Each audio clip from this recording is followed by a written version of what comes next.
झालं का सुरू झालं? नमस्कार, मी प्राध्यापक डॉक्टर श्रीरंग दिनकरराव कुडूक, सतीश प्रधान, ज्ञानसाधना कॉलेज ठाणे. आज आपण TY BA अर्थशास्त्र semester 5 growth and development paper number 8 या विषयामधील विकासाच्या सिद्धांतामध्ये W रॉस्ट्रो यांचा विकासाचा सिद्धांत विचारात घेणार आहोत. रॉस्ट्रोच्या विकास सिद्धांताला रॉस्ट्रोज स्टेजेस ऑफ ग्रोथ या नावानं ओळखलं जातं.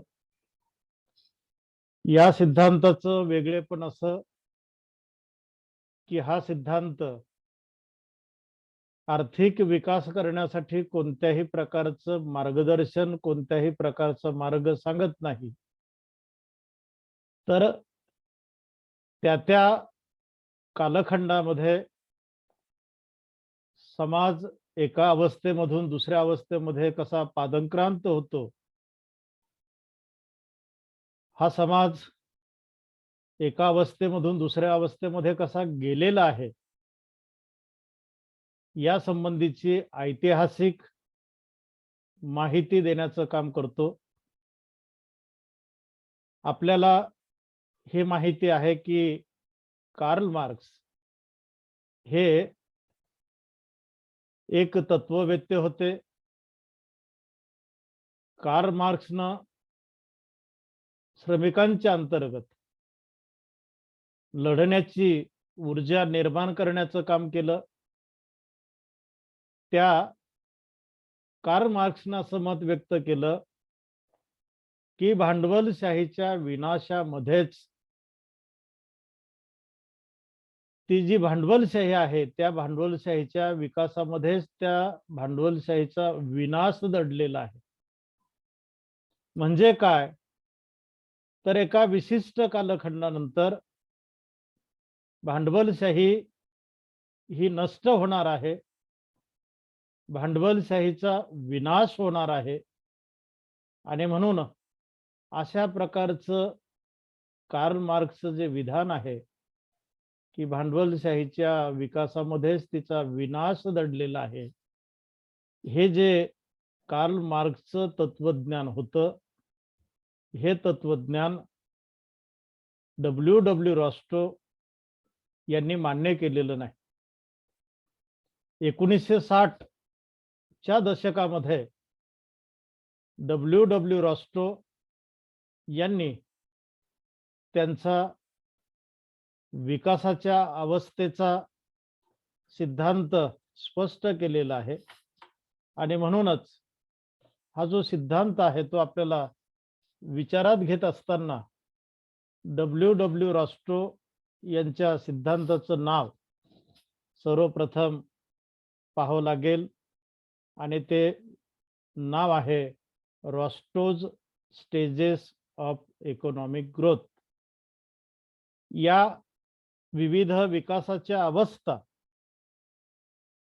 ज्या आहेत त्या अवस्था अर्थव्यवस्था अविकसित अवस्थेमधून, म्हणजेच आरंभीच्या अवस्थेमधून सर्वोच्च अवस्था, अंतिम विकासाची अवस्था कशी साध्य करते, आणि ती अंतिम विकासाची अवस्था साध्य करीत असताना हा समाज एका अवस्थेमधून दुसऱ्या अवस्थेमध्ये कसा संक्रमित होतो, कसा मार्गस्थ होतो, याच्याविषयीची माहिती रॉस्ट्रोनं त्यांच्या विकास अवस्थांच्या अंतर्गत दिलेली आहे. मित्रांनो, W रॉस्ट्रो यांच्या प्रमाणेच अर्थशास्त्राचे जनक डॉक्टर ॲडम स्मिथ यांनीही या संबंधीची काही माहिती दिलेली आहे. डॉक्टर ॲडम स्मिथ यांनी असं मत व्यक्त केलं की हा जो काही मानवी परिवर्तनाचा मानवी समाज परिवर्तनाचा जो भाग आहे तो त्यांच्या मते सुरुवातीला ह्या मानवाची जी अवस्था होती ती भटकी अवस्था होती. एका ठिकाणून दुसऱ्या ठिकाणी, दुसऱ्या ठिकाणून तिसऱ्या ठिकाणी, अहोरात्र रात्रंदिन भटकंती करणं, अशा प्रकारचा समाज सुरुवातीला जीवन जगत होता आणि म्हणून त्यांनी त्याला भटकी अवस्था असं नामकरण दिलेलं आहे. त्यानंतर पशुपालन अवस्था, विविध प्रकारचे पशु त्यांचं पालन करणं, अशा प्रकारची अवस्था त्या स्मिथना आढळून आलेली होती. त्यानंतर शेती विकास अवस्था, पशुपालनानंतर शेती विकास अवस्था, अशा प्रकारची अवस्था प्राप्त होते असं त्यांचं मत आहे. आणि त्यानंतर व्यापार अवस्था, आणि व्यापार अवस्थेनंतर शेवटची अवस्था आहे ती म्हणजे औद्योगिक अवस्था. अशा ज्या विविध प्रकारच्या अवस्था आहेत, एकापेक्षा दुसरी अवस्था उन्नत आहे, तिच्यापेक्षा तिसरी अवस्था प्रगत आहे, अशा पद्धतीनं भटक्या अवस्थेमधून औद्योगिक अवस्थेमध्ये मानव एका अवस्थेतून दुसऱ्या अवस्थेमध्ये मार्गक्रमण करतो. आणि म्हणूनच सरते शेवटी अर्थरचना ही स्मिथच्या मते कुंठित अवस्थेमध्ये जाते. म्हणजेच काय तर मानवी समाजाच्या अवस्थेमध्ये सुरुवातीला जी अवस्था असते ती भटकी अवस्था असते, आणि त्यानंतर अंतिम अवस्था म्हणजे औद्योगिक अवस्था. आणि त्यानंतर स्मिथ यांचं मत आहे की ही जी अवस्था आहे ती अवस्था सरते शेवटी ही कुंठित अवस्थेकडे जाते. हा एक ॲडम स्मिथनं मांडलेला विचार आहे. स्मिथ प्रमाणच प्रसिद्ध तत्ववेत्ते कार्ल मार्क्स यांनीही मानवी समाजाचं जे परिवर्तन आहे त्याच्या ज्या अवस्था आहेत त्या अवस्था मांडताना कार्ल मार्क्सनं मत व्यक्त केलं की भांडवलशाहीची जी अवस्था आहे ती कायम स्वरूपाची नाही. त्यांच्या मते मानवी समाजाचं जे स्थित्यंतर आहे हे सातत्यानं होत राहतं. सरंजामशाही असेल, त्यामधून नंतरची भांडवलशाही, भांडवलशाहीमधून समाजवाद, समाजवादामधून साम्यवाद, अशा प्रकारच्या क्रमाने समाजाची मार्गक्रमण झालेली आहेत. आणि या अवस्थेमध्ये कार्ल मार्क्सनं असं कडवट मत व्यक्त केलं की कार्ल मार्क्सच्या मते भांडवलशाहीचा जो काही विकास आहे तो भांडवलशाहीचा विकास अटळ आहे. आणि म्हणून भांडवलशाही ही कशी नाश पावणारी आहे याविषयी मत व्यक्त करताना कार्ल मार्क्स असं म्हणतात की भांडवलशाही ही एक सडकी, नासकी, अन्याय आणि शोषणावर आधारलेली व्यवस्था आहे. तिचा नाश अटळ आहे. आणि म्हणूनच कार्ल मार्क्सनं त्याच्याही पुढे जाऊन असं मत व्यक्त केलं की हा भांडवलशाहीचा जो काही विनाश आहे हा विनाश लवकर घडून यावा म्हणून मार्क्सने श्रमिक क्रांतीची हाक त्यांच्या सिद्धांतामध्ये, त्यांच्या विवेचनामध्ये दिलेली आहे. जे मार्क्सला असं म्हणायचंय की मानवी समाजाचं जे परिवर्तन आहे ते परिवर्तन होताना सुरुवातीला अरिस्टोक्रॅट, ज्याला आपण समाजवादी अवस्था असं म्हणतो, त्यानंतर कॅपिटलिझम, ज्याला आपण भांडवलशाही असं म्हणतो, त्यानंतर सोशलिझम, ज्याला समाजवाद आपण असं म्हणतो, आणि कम्युनिझम, ज्याला आपण साम्यवाद असं म्हणतो, या अवस्थेमधून समाज एका अवस्थेतून दुसऱ्या अवस्थेमध्ये मार्गक्रमण करतो आणि भांडवलशाही ही भांडवलशाही न राहता ती एक दिवस नाश पावणार आहे. कारण ती अन्याय, अत्याचार आणि शोषण करणारी व्यवस्था आहे. ती चांगली नाही, ती सडकी आहे. जो शब्द जो वापरलेला आहे तो अत्यंत त्रागातून वापरलेला आहे की सडकी आहे, नासकी आहे. म्हणजे या ठिकाणी कार्ल मार्क्सला जे काही मत व्यक्त करायचं की भांडवलशाही ही श्रमिक या घटकावर प्रचंड अन्याय करणारी अशी आहे आणि म्हणून ती लवकर नाश पावली पाहिजे, तिचं उच्चाटन झालं पाहिजे. अशा पद्धतीनं जे कार्ल मार्क्सनं मत व्यक्त केलेलं होतं की भांडवलशाही ही काही दशकापर्यंत, काही शतकापर्यंत आपणास निदर्शनास येणारी अशी व्यवस्था आहे, पण ती चिरंतन, ती निरंतर राहणारी व्यवस्था नाही.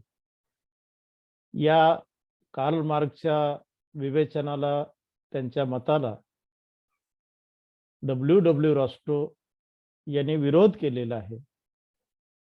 डब्ल्यू रॉस्ट्रो यांच्या मते कार्ल मार्क्सची जी काही भविष्यवाणी आहे, ही भविष्यवाणी अत्यंत फोल आहे, खोटी आहे. कारण भांडवलशाहीची जी वाटचाल आहे ती विनाशाकडे नसून ती सुबत्तेकडे, ती प्रगतीकडे होत आहे.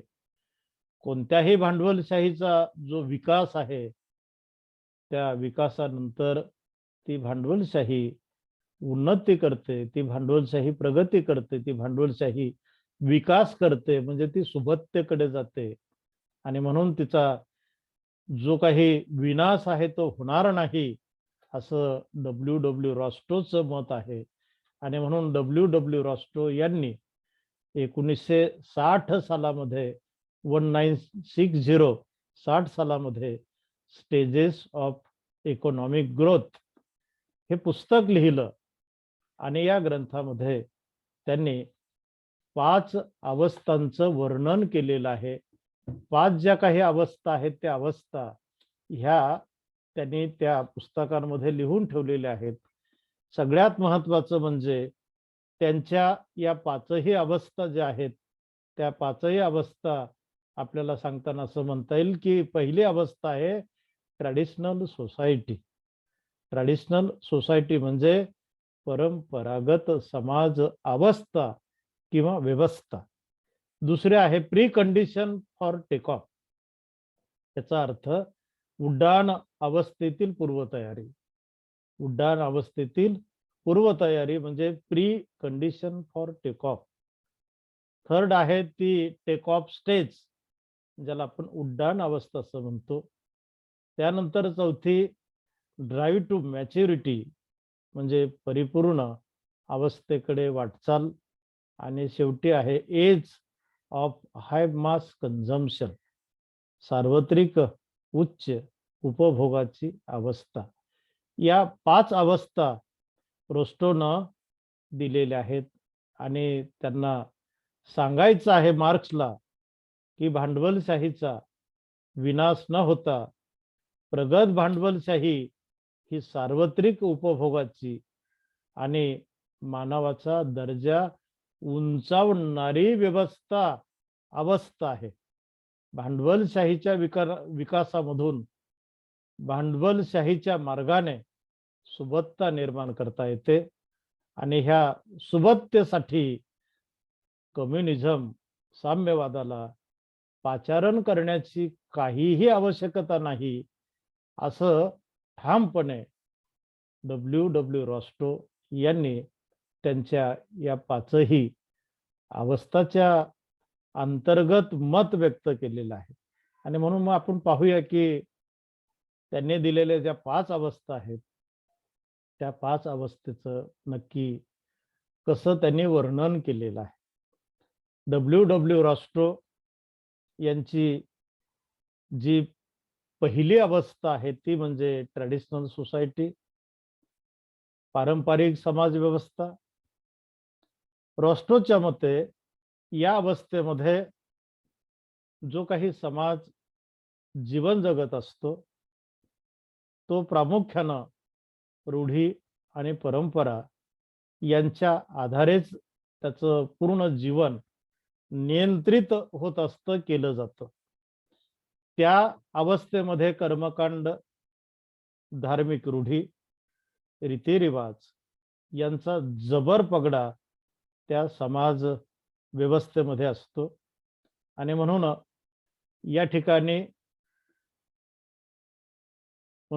या ठिकाणी त्यांनी जे मत व्यक्त केलं ते मत असं की ही जी अवस्था आहे ही अवस्था न्यूटन पूर्व अवस्था म्हणून ओळखली पाहिजे. आता ही न्यूटन पूर्व अवस्था का बरं? तर न्यूटन पूर्व अवस्था म्हणजे ज्या अवस्थेमध्ये कोणत्याही प्रकारचे शास्त्रीय शोध लागलेले नव्हते, त्या देशातील असणारी निसर्गाची रचना समजून घेणं आणि नैसर्गिक शक्ती व इतर साधन संपत्ती यांचा मानवी हितासाठी उपयोग करून घेणं, या गोष्टी समाजामध्ये शक्य वाटत नव्हत्या. आपल्या सभोवतालची परिस्थिती बुद्धीच्या बळावर आपल्याला अनुकूल करून घेता येतील हा विचारच त्या अवस्थेमध्ये आढळून येत नाही. त्यामुळे नवे विचार, नवे शोध याचा फार मोठा अभाव या अवस्थेमध्ये असतो. सर्व आर्थिक व्यवहार हे परंपरेने चालतात. साहजिकच उत्पादनाची जी काही पद्धत आहे ती प्राथमिक प्रायमरी स्वरूपाची असते. उत्पादनाची पातळी ही नगण्य असते. त्या व्यवस्थेमध्ये शेती हा प्रमुख व्यवसाय असतो. उत्पन्नाचं साधन म्हणून शेतीवरच त्या समाजाला अवलंबून राहावं लागतं. आणि शेती उत्पादनामध्ये नवीन जमिनी लागवडीखाली आणून अधिक वाढ करण्याचा प्रयत्न केला जातो. व्यापार काही प्रमाणात विस्तारित झालेला असतो. मात्र या अवस्थेमध्ये प्रचंड प्रमाणामध्ये नफा, ज्याला आपण सरप्लस असं म्हणतो, तो सरप्लस निर्माण होऊन कॅपिटल फॉर्मेशन, भांडवल निर्मिती होईल अशी मात्र फारशी शक्यता असत नाही, ती दिसत नाही.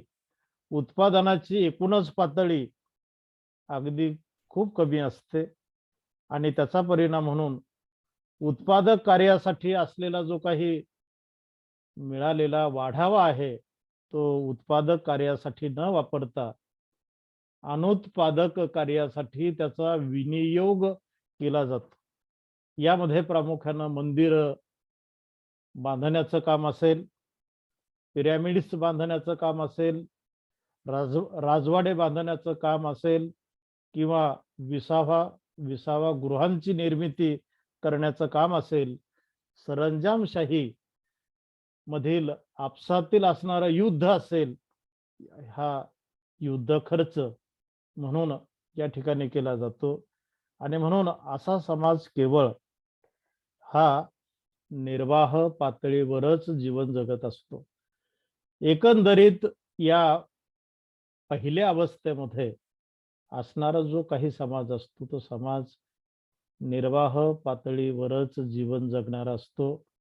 कोणत्याही प्रकारचं नव तंत्रज्ञान, नवा शोध तिथे रुजत नाही, वासत नाही. पारंपरिक रूढी परंपरा यांचा पगडा समाज व्यवस्थेवरती असतो आणि म्हणून उत्पादक कार्यासाठी गुंतवणूक न करता अनुत्पादक कार्यासाठीच मोठ्या प्रमाणात गुंतवणुका केल्या जातात. अशा प्रकारची जे काही चित्र आहे, जी अवस्था आहे, ती अवस्था रोस्टोनं तिला ट्रॅडिशनल सोसायटी असं नाव दिलेलं आहे. म्हणजे सुरुवातीच्या ह्या काळामध्ये जी काही असणारी स्थिती आहे ती स्थिती विकसित देशांमध्ये असते असं त्यांचं मत आहे. या अवस्थेतून जेव्हा थोडीफार समाजाची प्रगती होते, व्यापाराला महत्त्व दिलं जातं, त्यामधून तो समाज पहिल्या अवस्थेतून दुसऱ्या अवस्थेमध्ये पादाक्रांत होतो आणि दुसरी जी अवस्था आहे ती म्हणजे pre condition for take off, ज्याला आपण उड्डाण अवस्थेची पूर्वतयारी, उड्डाणपूर्व अवस्था या नावानं सुद्धा आपण ओळखतो. आणि म्हणून उड्डाण अवस्थेची पूर्व तयारी होण्यासाठी बराच काळ लागू शकतो असं रोस्टोचं मत आहे. हा काळ 1 ते 2 दशकापर्यंतचाही असू शकतो. आणि म्हणून या दीर्घ काळामध्ये अनेक प्रकारचे जे काही चेंजेस आहेत ते घडून येत असतात. हा दीर्घ काळ या दुसऱ्या अवस्थेमध्ये लागू शकतो आणि या दुसऱ्या अवस्थेमध्ये बराच काळ जात असल्या कारणानं त्या देशामध्ये सुद्धा विविध प्रकारचे बदल होणं अपेक्षित असतं. आणि या बदलांमध्ये प्रामुख्यानं शेतीचा विस्तार, विकास शेती, यामुळे अन्नधान्याचा प्रश्न कमी होणं, शेतीपासून अधिक वाढावा मिळणं, शेतीपासून उत्पन्न मिळणं, व्यापारी किंवा नगदी पिकांची निर्मिती करण्यासाठी अधिक प्रयत्न करणं, अशा प्रकारचे बदल दुसऱ्या अवस्थेमध्ये होऊ शकतात. त्याचबरोबर शास्त्रीय दृष्टिकोनाचा वापर, शास्त्रीय प्रगती, यामुळे जे काही शोध लागलेले आहेत त्या शोधांचा उपयोग, या सगळ्यांचा परिणाम म्हणून त्या समाजाच्या सभोवतालची जी परिस्थिती आहे ती परिस्थिती परिश्रमाने आणि बुद्धिमत्तेने वापरता येते, ही जाणीव त्या समाजाला होऊ लागते की समाजाच्या अंतर्गत हा खूप मोठा महत्वाचा बदल, आणि तो बदल म्हणजे आपण परिश्रम केले पाहिजेत. कुठल्याही चमत्काराला महत्व दिलं नाही पाहिजे, परिश्रम केले पाहिजेत आणि बुद्धिमत्तेचा उपयोग केला पाहिजे, तर आपल्या समस्या आपल्याला सोडवता येतील. अशा प्रकारची जी जाणीव आहे ती त्या समाज व्यवस्थेमध्ये येते. समाजाच्या प्रवृत्तीमध्ये जे काही बदल होतात त्या बदलामुळे सामाजिक प्रगती असेल, सामाजिक स्थान असेल, हे महत्वाचं मानलं जातं. आणि म्हणूनच अशा सामाजिक स्थानासाठी, सामाजिक प्रगतीसाठी समाजाकडनं प्रयत्न होतात. भौतिक विकास अत्यंत आवश्यक आहे, त्याशिवाय आपण प्रगत होऊ शकत नाहीत, हे तत्व स्वीकारलं जातं. अशा भौतिक विकासासाठी गुंतवणूक करणं, साहस आणि धोके पत्करणं, या गोष्टीला सुद्धा समाजाकडनं प्राधान्य दिलं जातं. त्याचबरोबर वाहतुकीचे मार्ग असतील, वाहतुकीच्या सेवा सुविधांमध्ये वाढ करण्याचं काम असेल, नवीन प्रदेश व्यापारासाठी शोधण्याचं काम असेल, बाजारपेठांचा विस्तार असेल, यासाठी उत्पादनाला फार मोठ्या प्रमाणात चालना मिळते. आणि म्हणून वाहतूक, दळणवळण, वेगवेगळ्या नवीन बाजारपेठा, यासाठी जेव्हा समाज प्रयत्न करतो त्यावेळी त्या देशातील घेतल्या जाणाऱ्या उत्पादनामध्ये प्रचंड प्रमाणात वाढ होते. सगळ्यात महत्वाचं म्हणजे देशामध्ये जे काही गुंतवणुकीचं प्रमाण आहे ते राष्ट्रीय विकासाच्या जवळजवळ 5% एवढी गुंतवणूक केली जाते. याचा अर्थ गुंतवणूक पुरेशी असते असं नाहीये, मात्र एकूण उत्पादनाचा वेग लोकसंख्या वाढीच्या वेगापेक्षा बराच कमी असतो. उत्पादनाचा वेग आहे तो लोकसंख्या वाढीच्या वेगापेक्षा कमी असतो. यामध्ये बदल करणं ह्या समाजाला अत्यंत आवश्यक असतं. त्याचबरोबर त्या अर्थव्यवस्थेमध्ये राजकीय घटक असतील किंवा इतर काही घटक असतील, सरकार असेल, या सरकारची काही धोरणं असतील, ह्या राजकीय घटकामुळे आणि शासकीय धोरणामुळे उड्डाण अवस्थेला आवश्यक जे काही वातावरण आहे ते निर्माण होऊ शकतं. याची काही उदाहरणं आपल्याला देता येतील. याची उदाहरणं म्हणजे हा उड्डाणपूर्व अवस्थेमध्ये रोस्टोच्या मते पश्चिम युरोपामध्ये, प्रामुख्यानं इंग्लंडमध्ये अशी अवस्था सर्वप्रथम 17व्या-18व्या शतकामध्ये निर्माण झालेली होती. इंग्लंडमधलं भौगोलिक स्थान, त्यांचं सामाजिक जीवन, तेथील साधन संपत्ती इत्यादी अनुकूल घटकांमुळे इंग्लंडमध्ये उड्डाण अवस्थेची पूर्वतयारी लवकर करावी लागली, असं त्यांचं मत आहे. आणि म्हणूनच ही जी विविध धोरणं आहेत त्याचा परिणाम म्हणून त्या अर्थव्यवस्थेमध्ये उड्डाणपूर्व अवस्था येते आणि ही दुसरी अवस्था आहे, असं रोस्टोचं मत आहे. त्याचबरोबर रोस्टोनं तिसरी जी अवस्था त्यांच्या पुस्तकामध्ये स्पष्ट केलेली आहे ती म्हणजे टेक ऑफ स्टेज, ज्याला आपण उड्डाण अवस्था असं म्हणतो. ही उड्डाण अवस्था संकल्पना जी आहे ती धावपट्टी या संकल्पनेशी निगडित आहे. धावपट्टीच्या एका टोकाशी विमान स्थिर असतं, त्यात इंधन भरलं जातं, थोड्या वेळाने त्याचे दरवाजे बंद होतात, त्या विमानाची शिडी दूर केली जाते, शक्ती प्रेरक इंजिन सुरू होऊ लागतात, विमान हळूहळू पुढं सरकू लागतं आणि एका ठराविक उच्च पातळीवर गेलं की ते जमिनीवरून आकाशामध्ये उड्डाण सहजपणे करतं. हवाई उड्डाणाच्या या वर्णनाशी मिळती जुळती अशी रोस्टोची ही टेक ऑफ स्टेज नावाची संकल्पना आहे. विकासाला बाधक असे अडथळे हळूहळू दूर होतात, अर्थव्यवस्थेमध्ये प्रेरक शक्तीचा संचय होऊ लागतो, अर्थव्यवस्था हळूहळू विकासाच्या मार्गाकडे जाऊ लागते, गुंतवणुकीचा जो वेग आहे तो वाढीस लागतो आणि उत्पादक गुंतवणुकीचा काही विशिष्ट दर गाठला गेला की अर्थव्यवस्था विकासाची भरारी घेते. म्हणूनच रोस्टोच्या मते उड्डाण अवस्था निर्माण होण्यासाठी आवश्यक ती प्रेरक शक्ती अर्थव्यवस्थेत निर्माण झाली पाहिजे. अशी प्रेरक शक्ती निर्माण होण्यासाठी काही महत्वाचे रचनात्मक बदल समाजामध्ये आणि व्यवहारामध्ये घडून येणं आवश्यक आहे.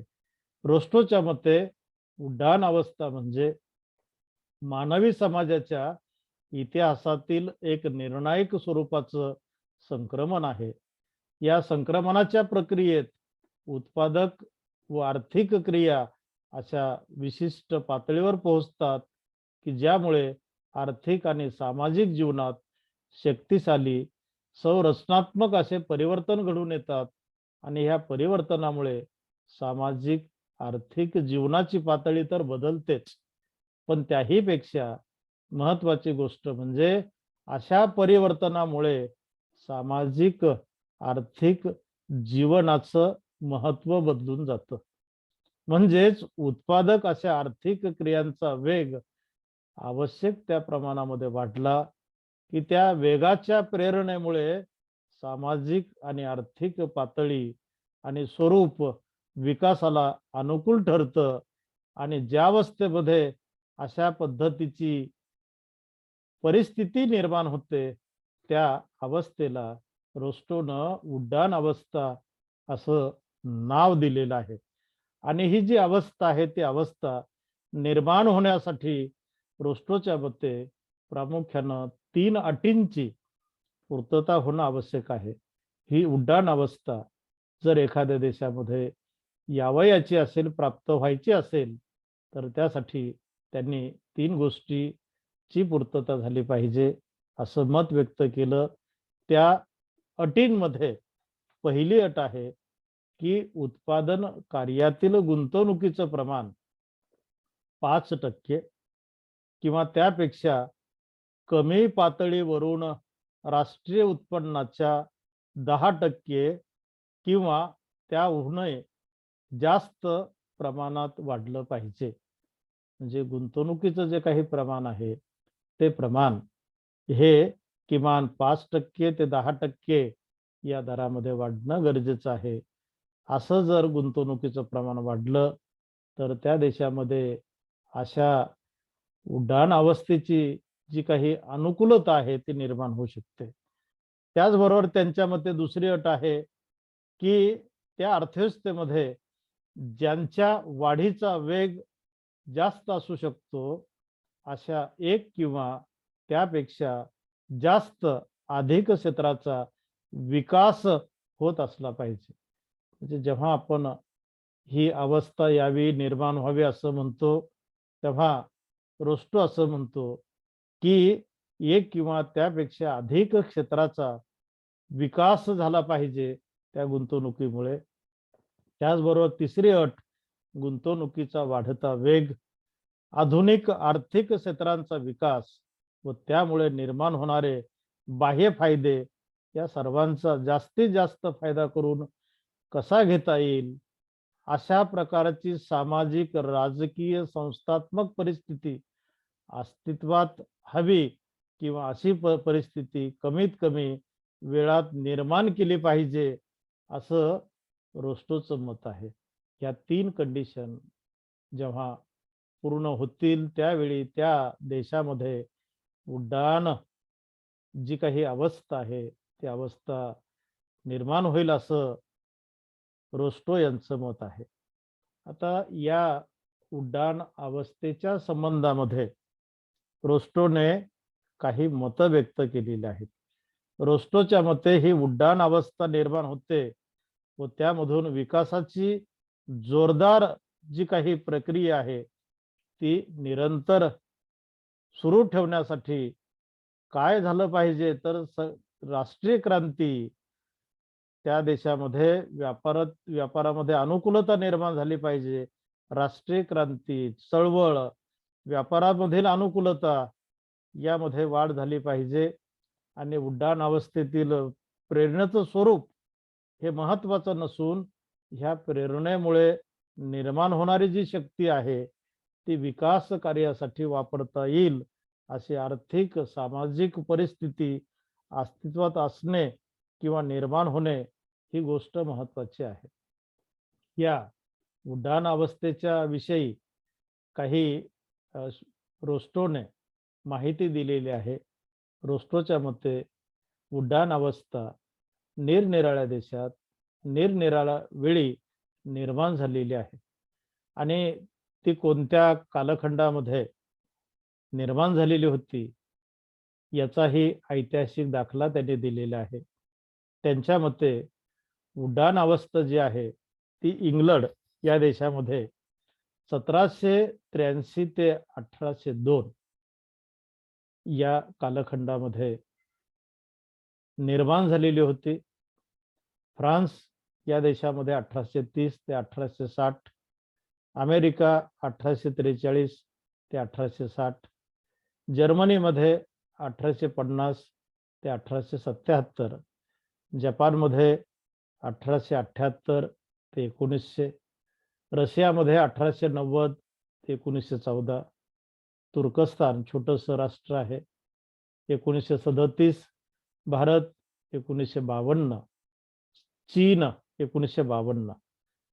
ह्या एकंदरीत कालावधीवरून आपल्याला असं लक्षात येईल की प्रत्येक देशातील उड्डाण अवस्थेचा जो काळ आहे तो काळ त्या त्या देशात विकासाला आवश्यक अशा प्रेरणा निर्माण करून गेलेला आहे.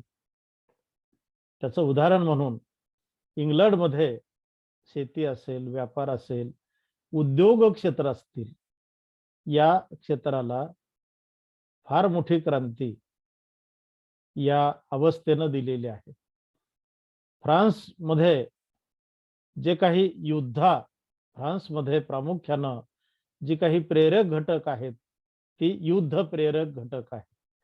अमेरिकेमध्ये पश्चिम भागातील वसाहती असतील, रेल्वेचा विस्तार असेल, व्यापार संरक्षणाचं धोरण असेल, यासाठी ही अवस्था प्रेरक ठरलेली आहे.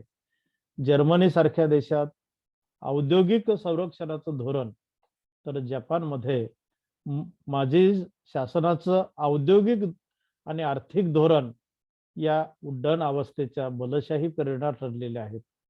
तुर्कस्तानमध्ये केमला पाशाची कारकीर्द, तर रशियामध्ये दुसरा अलेक्झांडर यांचं शासन उपकारक ठरल्याचं दिसतं. भारताच्या बाबतीत स्वातंत्र्य प्राप्ती आणि लोकशाही नियोजनामध्ये उड्डाण अवस्था निर्माण झालेली असावी, तर चीनच्या बाबतीत माओचा विजय हीच मोठी प्रेरक शक्ती आहे असं म्हणता येईल. आता ह्या उड्डाण अवस्थेची जी पूर्तता आहे, ती पूर्तता केव्हा होईल, तर त्याविषयी रोस्टोन असं मत व्यक्त केलं की उड्डाण अवस्थेचं स्वरूप हे विचारात आपण जेव्हा घेतो, तेव्हा ही उड्डाण अवस्था केव्हा प्राप्त होईल, तर त्यासाठी सुद्धा 3 अवस्था ह्या पूर्ण कराव्या लागतात. आणि त्यामधली पहिली अवस्था, पहिली अट आहे, ती अट म्हणजे गुंतवणुकीचा दर 10% किंवा त्यापेक्षा जास्त असला पाहिजे. म्हणजे काय, तर त्या अर्थव्यवस्थेमध्ये गुंतवणूक जी आहे ती 10% अधिक झाली पाहिजे. मित्रांनो, ही जी अट आहे ती पूर्ण करण्यासाठी सर्वप्रथम बचतीच्या दरामध्ये वाढ करावी लागेल. म्हणजेच अनावश्यक उपभोगावरचा जो खर्च आहे तो आपल्याला कमी करावा लागेल. ज्या विभागामध्ये बचत होऊ शकेल अशा विभागात उत्पन्नाला जास्त द्यावं लागेल. अधिक उत्पन्न त्या क्षेत्राकडे आपल्याला वळवावं लागेल. बचतीची साधनं, ज्या काही सोयी बचतीसाठी योग्य ती प्रलोभनं निर्माण आपल्याला करावे लागतील. गुंतवणुकीचा दर केवळ बचत वाढून होणार नाही, तर बचतीबरोबरच वित्त पुरवठा देखील मोठ्या प्रमाणात वाढला पाहिजे. यासाठी देशातील राष्ट्रीय उत्पन्नाचं रिडिस्ट्रीब्युशन, आपण ज्याला पुनर्विभाजन असं म्हणतो, ते झालं पाहिजे. वाढत्या नफ्यातून गुंतवणूक करणं असे पर्याय शोधले पाहिजेत. कोणत्याही स्वरूपाचा वाढावा हा मनोरंजनासाठी, चैनीसाठी वापरला न जाता केवळ आणि केवळ उत्पादक कार्यासाठीच वापरला जाईल. यासाठी दक्ष राहणं, त्याची काळजी घेणं, म्हणजेच आलेला नफा हा केवळ आणि केवळ रिप्रोडक्शन, रिइन्व्हेस्टमेंट यासाठीच वापरला जाईल. त्याचबरोबर त्या देशामध्ये असणाऱ्या बँका, जे नाणे बाजार आहेत, भांडवल बाजार आहेत, हुंडी बाजार आहेत, यांची सुद्धा वाढ करणं तेवढंच आवश्यक आहे. व्यापारी जे म्हणून आहेत त्यांना जर उत्पन्न मिळालं, तर त्या अर्थव्यवस्थेमध्ये पुनर्गुंतवणुकीसाठी प्रयत्न केले जातील. विदेशी भांडवल जर उपलब्ध केलं तर अंतर्गत गुंतवणुकीसाठी त्याचा उपयोग होतो. आणि म्हणून ही जी पहिली अट आहे, ही पहिली अट पूर्ण होणं अत्यंत आवश्यक आहे. दुसरी अट आहे, रोस्टोच्या मते महत्वाच्या आर्थिक क्षेत्रांचा विकास झाला पाहिजे. उड्डाण अवस्थेची ही दुसरी अट पूर्ण होण्यासाठी महत्वाच्या उद्योगांचा आणि क्षेत्रांचा विकास झाला पाहिजे. हा विकास प्राथमिक, पूरक आणि इतर क्षेत्रामध्ये घडून आला पाहिजे. इंग्लंडमध्ये कापड उद्योग असेल, अमेरिकेमध्ये रेल्वेचा विकास असेल, हा महत्वपूर्ण ठरलेला आहे. जपान असेल, रशिया असेल, चायना असेल, या देशात सैन्य बळाची वाढ आणि आधुनिकीकरण हे क्षेत्र महत्वाचं ठरलेलं आहे. त्याचबरोबर त्या क्षेत्रांबरोबरच अशा उद्योगाची उत्पादनासाठी बाजारपेठ अस्तित्वात असणं आवश्यक आहे, की उद्योगाची उत्पादन क्षमता वाढवली पाहिजे. बाजारपेठ अस्तित्वात असणं, उद्योगाची उत्पादन क्षमता वाढवणं, आवश्यक ते भांडवल देशामध्ये उपलब्ध करणं, महत्त्वाच्या क्षेत्रात गुंतवणूक करून विकास साध्य करणं, या सगळ्या गोष्टी जर केल्या गेल्या तरच त्या महत्त्वाच्या क्षेत्राचा आर्थिक विकास होईल, असं रोस्टोचं मत आहे. या महत्त्वाच्या आर्थिक क्षेत्रांच्या विकासाबरोबरच सामाजिक, राजकीय आणि संस्थात्मक बदल सुद्धा झाले पाहिजेत. म्हणजेच उड्डाण अवस्था निर्माण होण्यासाठी अर्थव्यवस्थेमध्ये विकास प्रवणता निर्माण होणं आवश्यक आहे. त्यासाठी अनेक सामाजिक, सांस्कृतिक आणि राजकीय बदल आवश्यक असतात. समाजातील विकास आणि गतिक्षमता यांना विरोध करणाऱ्या रूढी आणि संस्था यात सुधारणा करणं, नवीन औद्योगिक व आर्थिक मूल्यांची वाढ करणं, संशोधन व संयोजन यांची वाढ करणं, तंत्रज्ञानाचा विकास आणि उपयोग मोठ्या प्रमाणावर करणं, आंतरक्षेत्रीय आणि आंतरदेशीय सहकार्य वाढवणं, या गोष्टी महत्त्वाच्या असतात. तसेच नव्या वित्तीय, औद्योगिक व व्यापार संस्थाही निर्माण झाल्या पाहिजेत. शिक्षण धोरण असेल, शैक्षणिक कार्यक्रम असतील, यात आवश्यक त्या सुधारणा घडवून आणाव्या लागतात. राजकीय स्थैर्य, त्याचबरोबर ते विश्वास, विदेशी भांडवलाची गुंतवणूक, यासाठी अनेक राजकीय बदलही आवश्यक असतात. सरकारी धोरण प्रगतीचं गतिमान असलं पाहिजे. शासन यंत्रणा कार्यक्षम आणि विकास करणारे असावी लागते. विकास कार्यात प्रत्यक्ष सहभागी होणं, विकासासाठी अनुकूल परिस्थिती निर्माण करणं, अशी दुहेरी जबाबदारी शासन यंत्रणेची असते. आणि म्हणून सार्वजनिक वित्तीय धोरणं विकासाला पोषक असावीच लागतात. या ठिकाणी ही जी काही अवस्था आहे, ती अवस्था साध्य होण्यासाठी या महत्त्वाच्या गोष्टी असणं रोस्टोच्या मते आवश्यक आहे. त्या पुढची अवस्था म्हणजे परिपक्व अवस्थेकडे धाव, टुवर्ड्स परिपक्व अवस्थेकडे धाव, अशी ही अवस्था आहे. ह्या चौथ्या अवस्थेचं वैशिष्ट्य आपल्याला विचारात घेणं गरजेचं आहे.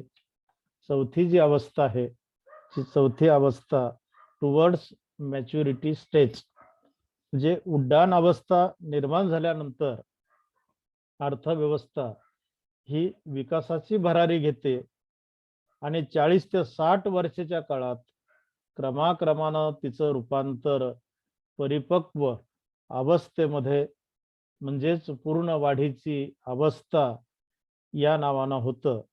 या काळामधील अर्थव्यवस्थेमध्ये अनेक महत्त्वाचे बदल वेगाने घडून येतात.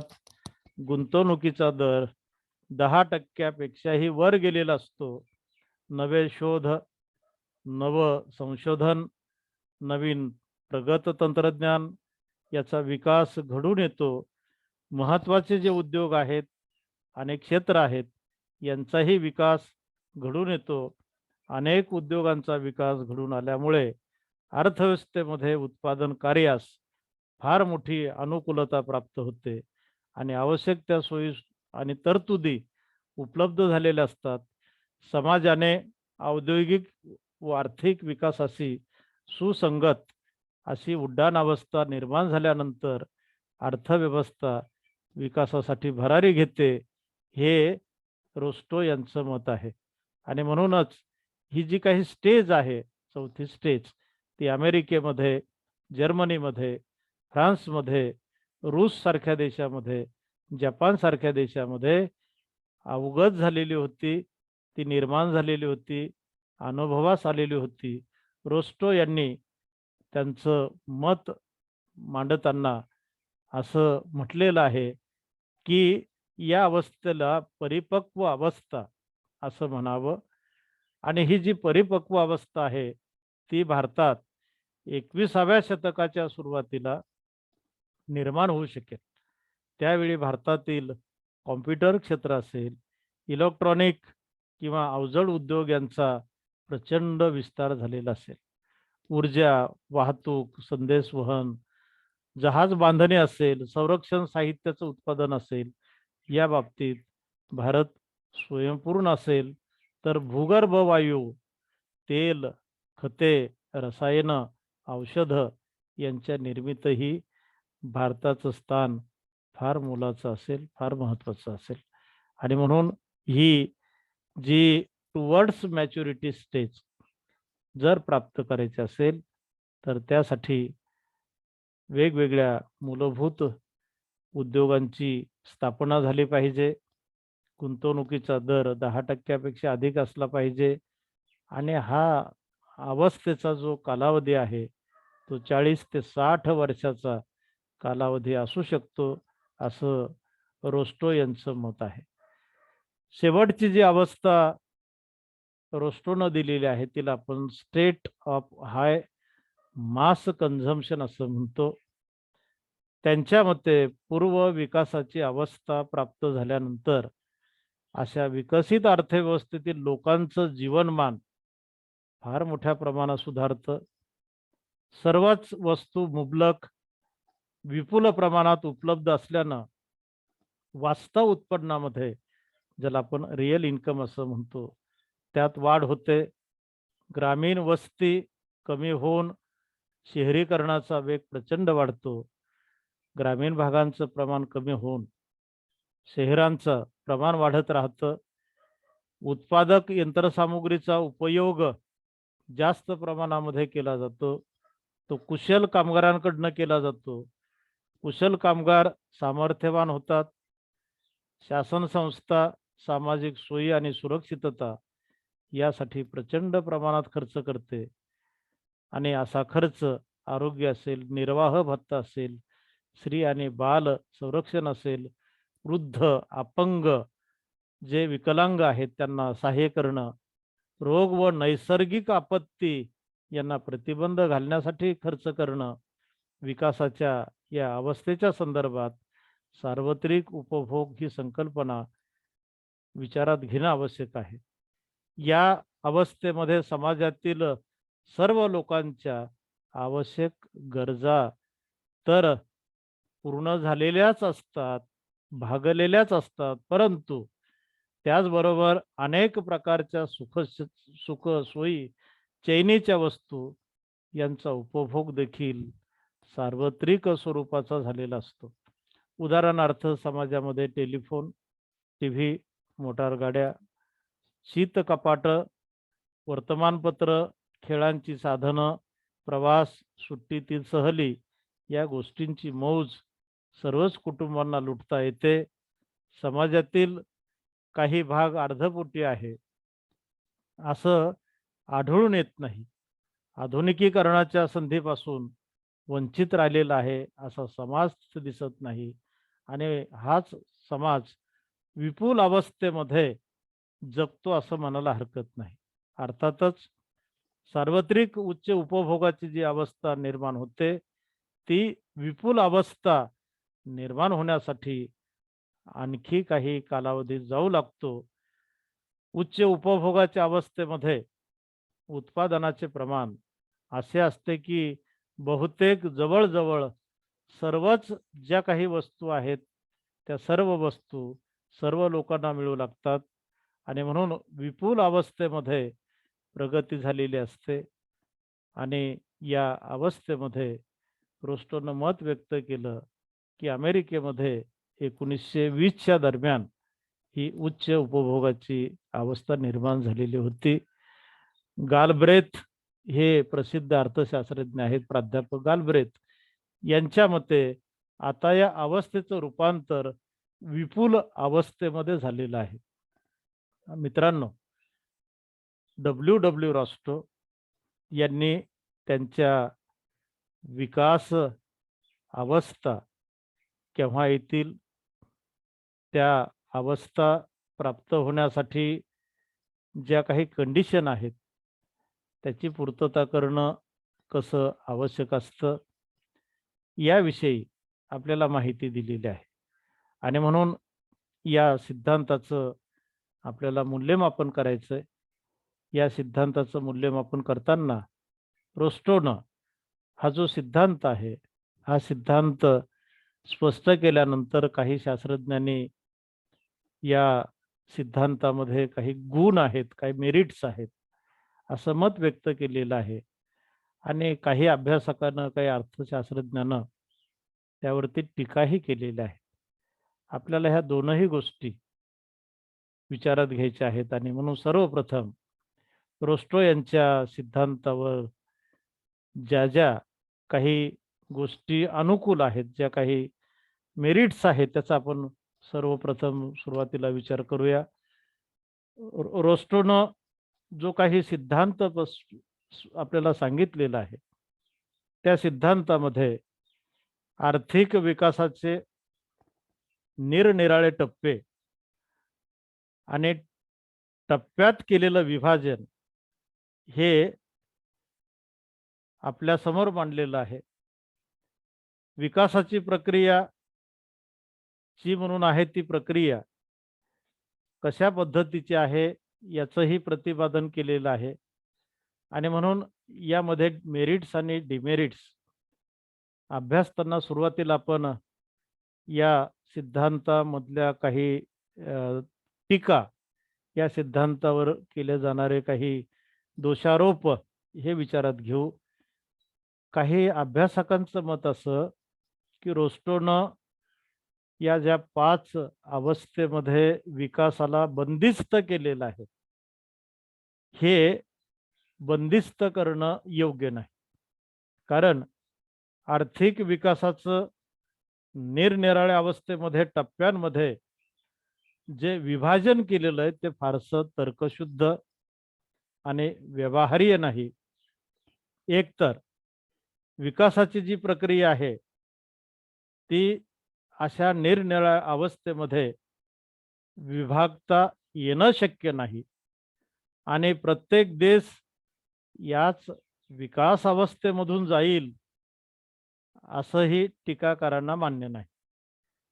टीकाकारांच्या मते या अवस्थेमधून न जाताही आणि पूर्वेच्या काही अवस्था वगळून सुद्धा काही देशांनी विकासाची प्रगत अवस्था सहजपणे गाठलेली आहे. आणि म्हणून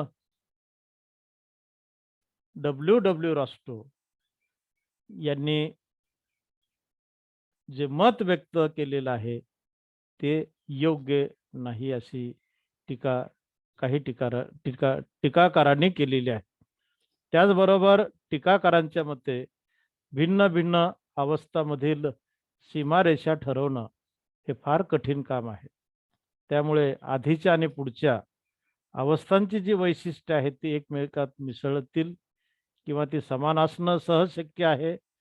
पूर्वतयारीच्या अवस्थेत उद्योजकता असणं, तंत्रज्ञानाचा विकास होणं, गुंतवणुकीचा वेग वाढणं ही वैशिष्ट्ये असावीच लागतील आणि हीच वैशिष्ट्ये उड्डाण अवस्थेमध्ये सुद्धा असू शकतात. आणि म्हणून उड्डाण अवस्थेमध्ये सुद्धा उच्च गुंतवणूक, नवसंयोजन ही वैशिष्ट्ये पुढच्या अवस्थेमध्ये सुद्धा आवश्यक आहेतच. आणि म्हणून आपल्याला टीकाकारांनी जे मत व्यक्त केलं की सीमारेषा भिन्न भिन्न ठरवणं हे अत्यंत कठीण काम आहे. त्याचबरोबर गुंतवणुकीच्या वेगातील वाढीवरून विकासाच्या निरनिराळ्या अवस्था ठरवणं फार व्यवहार्य नाही असं टीकाकारांचं मत आहे. कारण त्यासाठी अनेक प्रकारची आकडेवारी उपलब्ध पाहिजे. अशी आकडेवारी सगळीकडे उपलब्ध असतेच असं नाही. आणि जर अशी आकडेवारी मिळाली नाही तर केवळ उत्पन्न वाढीमुळे विकासाची विशिष्ट अवस्था निर्माण झाली असं मानणं फारसं योग्य होणार नाही, ही टीका आहे. विकसनशील अर्थव्यवस्थेमध्ये ड्युअलिस्टिक द्विस्तरीय स्वरूप अर्थव्यवस्थेचा असतं. रोस्टोनं मात्र हे विचारात घेतलेलं नाही आणि म्हणून त्या सिद्धांतामध्ये या ठिकाणी काही त्रुटी आहेत असं टीकाकारांचं मत आहे. त्याचबरोबर रोस्टोनं जो काही सिद्धांत प्रतिपादन केला त्या सिद्धांताचे काही गुण आहेत चांगले, जे काही गोष्टी आहेत त्या म्हणजे मार्क्स प्रणीत भांडवलशाहीचा विकास, हा केवळ इंग्लंडमधील घडामोडी आणि बदल यांच्या आधारे प्रतिपादन केला गेला. या उलट आर्थिक विकासाचा विचार करताना रोस्टोने अनेक देशातील अनुभव विचारात घेऊन सर्वसाधारण घटनाचा आधार घेऊन त्यांचं मत व्यक्त केलेलं आहे, अशी टीका या ठिकाणी केली जाते. त्याचबरोबर मार्क्सनं जे काही मत मांडलं, ते मत मांडताना मार्क्सनं आर्थिक बदलांनाच अवास्तव महत्त्व दिलेलं आहे. परंतु रोस्टोनं जे काही महत्त्व दिलं ते राजकीय, सामाजिक आणि विविध संस्थात्मक बदलांची नोंद सुद्धा घेतलेली आपल्याला दिसते. हे त्यांचं वेगळेपण, मोठेपण हा या सिद्धांताचं महत्त्व आहे. मार्क्सच्या मते सरंजामशाहीच्या पतनानंतर भांडवलशाही उदयास येते व भांडवलशाहीत वर्ग विग्रह, ताणतणाव आणि शोषण या गोष्टी वाढू लागतात. रोस्टोने मात्र या संदर्भामध्ये जास्त अनेक व्यापक आणि रचनात्मक अशी माहिती दिलेली आहे. रोस्टोच्या मते परंपरागत अवस्थेच्या पुढच्या अवस्थात नव्या सामाजिक व राजकीय जाणीवा निर्माण होतात व जाणीवेमुळे समाज विघटन न होता नव समाज कार्य सुरू होतं. बालमृत्यूत घट घडून येणं, निरक्षरता कमी करणं, शासन यंत्रणेचा पुनर्रचना करणं या नव्या जाणीवा रोस्टोला विकास प्रक्रियेसाठी महत्त्वाच्या वाटलेल्या आहेत. नवीन संकल्पना रोस्टोनं आपल्या सिद्धांतात दिलेल्या आहेत. मार्क्सनं भांडवलशाहीचं भयंकर आणि बीभत्स रूप चितारून त्यांच्या अंतकालाची घटना या ठिकाणी दिलेली आहे आणि त्याला समाजवाद हे शेवटचं रूप त्यांनी स्पष्ट केलेलं आहे. मात्र रोस्टोनं सांगितलं की भांडवलशाहीचा विकास हा विनाशाकडे जात नसून तो समृद्धीकडे जातो. हे मोठेपण या सिद्धांताचं आहे. त्याचबरोबर रोस्टोनं वर्णन केलेला उड्डाण ही कल्पना एका दृष्टीनं विकसनशील देशांना फार उपकारक ठरणारे, कारण विकासाचं स्वरूप ठरवणं, त्यासाठी योग्य दिशा, योग्य साध्य ठरवणं या गोष्टी वाटक्यात जेवढ्या सोप्या आहेत तेवढ्या नाहीत. आणि म्हणून उड्डाणासाठी गुंतवणुकीचा वेग वाढता राहून तो उड्डाण मर्यादेपर्यंत येतो की नाही हे पाहून विकासाची दिशा किंवा वेग योग्य आहे की नाही हे देखील ठरवता येतं. आणि म्हणून विकसनशील देशांनी उड्डाण वेगा इतकाच गुंतवणुकीचा वेग गाठणं देखील त्या देशाच्या दृष्टीनं समाधानाचं, आत्मविश्वासाचं आहे. आणि म्हणून या ठिकाणी आपल्याला असं म्हणता येईल की डब्ल्यू रॉस्टो यांनी अचूकपणे त्यांचं मत व्यक्त केलेलं आहे की त्यांनी मत मांडताना या ठिकाणी ज्या ज्या काही गोष्टी आपल्याला सांगितलेल्या आहेत त्या गोष्टी सांगताना त्यांनी मत व्यक्त केलं की वेगवेगळ्या अवस्थांमधून समाजाचं मार्गक्रमण होतं आणि असं मार्गक्रमण होत असताना भांडवलशाहीचा जो विकास आहे तो विकास हा संपन्नतेकडे नेतो, तो विनाशाकडे नेत नाही. हे कार्ल मार्क्सचं तत्वज्ञान याच्या विरोधामध्ये मांडण्यासाठी, मत मांडण्यासाठी रोस्टोनं या ठिकाणी फार मोठी कामगिरी केलेली असं म्हणावं लागेल. आणि म्हणून त्यांचं जे काही सिद्धांतामधलं प्रतिपादन आहे ते अत्यंत उपयुक्त असंच आहे असं म्हणायला हरकत नाही. या ठिकाणी हा विषय आपण संपूया आणि पुढच्या वेळेला नवीन विषय घेऊन येऊया. धन्यवाद.